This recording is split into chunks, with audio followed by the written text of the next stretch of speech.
안녕하세요. KBN 대선 특집 방송의 전성인입니다. 제18대 대통령 선거의 투표가 19일인 오늘 오후 6시 마감됐습니다.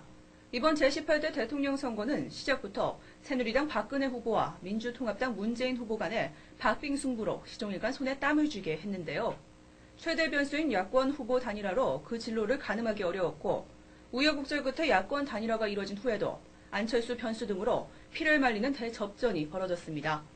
이번 대선에 대한 자세한 소식 황진아 리포터와 함께하겠습니다.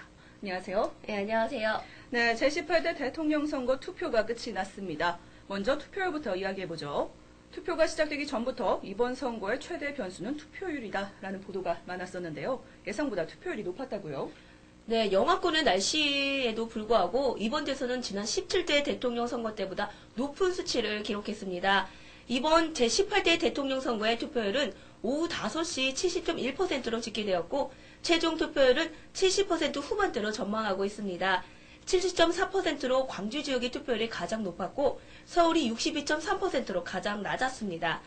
네, 날씨가 추워서 투표율이 낮을 거란 우려와는 달리 꽤 높은 수치를 기록했습니다. 네, 그렇습니다. 이번 투표율은 80.7%를 기록했던 97년 15대 김대중 전 대통령 당선 때와 비슷한 흐름을 보였는데요. 역대 대선을 보면 알 수 있듯이 선거가 접전일수록 투표율이 높았습니다. 이번 선거도 박근혜 새누리당 후보와 문재인 민주통합당 후보의 초박빙 선거전이었던 만큼 많은 유권자들이 대선에 대해 뜨거운 관심을 보였습니다. 네, 그렇다면 지금처럼 투표율이 높아지면 어떤 후보에게 더 유리한가요? 네, 선거점 두 후보의 유불리를 가르는 기준점으로 68%에서 70%의 투표율을 꼽았었는데요. 기준점보다 낮으면 박 후보, 높으면 문 후보가 유리하다는 분석이 나왔습니다. 네, 잘 알겠습니다. 투표율 외에도 역대 선거에 캐스팅보트 역할을 했던 충청 등 중부권과 최대 격전지인 부산 경남의 표심이 막판 희비를 가를 변수로 지목됐는데요. 이쪽 지역의 투표율은 어떤가요? 네, 역대 대선에서 캐스팅 보트 역할을 해온 충청 지역과 이번 대선에서 격전지로 떠오르는 부산 경남 지역의 투표율은 충청권 69.0%, 경남 지역 66.3%인 것으로 집계됐습니다.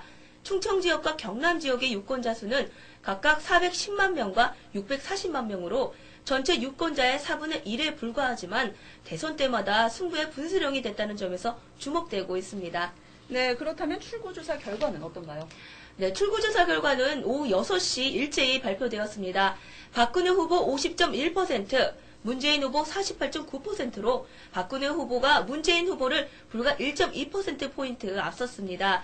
이번 출구조사는 역대 최대 규모로 미디어 리서치, 코리아 리서치 센터, TNS 등 3개 기관이 조사를 맡았고 1,800명의 조사원과 120명의 감독관이 투입됐습니다. 출구조사 결과만 보더라도 당선자의 윤곽이 드러날 수 있는 만큼 정계와 유권자들의 시선이 쏠려 있는데요. 출구조사는 투표소 50m 밖에서만 허용되고 출구조사 신뢰도는 95%에 오차범위 플러스 마이너스 0.8%포인트입니다. 조사 결과가 오차범위 내인 1.6%포인트라면 실제 결과는 투표함을 개함해야 알 수 있습니다. 네, 박빙의 승부였던 만큼 출구조사 결과만으로 당선 유무를 알 수 없다는 얘기인데요. 개표 결과가 정말 궁금합니다. 당선 결과는 언제쯤 나오나요? 네, 투표 종료와 함께 전국 252곳의 교표소에서 개표 작업이 실시되었는데요. 선관위는 초박빙 승부가 예상되는 만큼 당선인 윤곽은 밤 11시에서 12시쯤 나오고 내일 새벽 2시쯤 개표가 잠정 완료될 것으로 예상하고 있습니다. 네, 잘 알겠습니다. 말도 많고 탈도 많았던 이번 제18대 대통령 선거 투표가 끝이 났습니다. 이제 개표 결과만이 남아있는데요. 저희는 당선 윤곽이 잡히는 대로 잠시 후 다시 찾아뵙겠습니다. 감사합니다. 오케이, 됐어.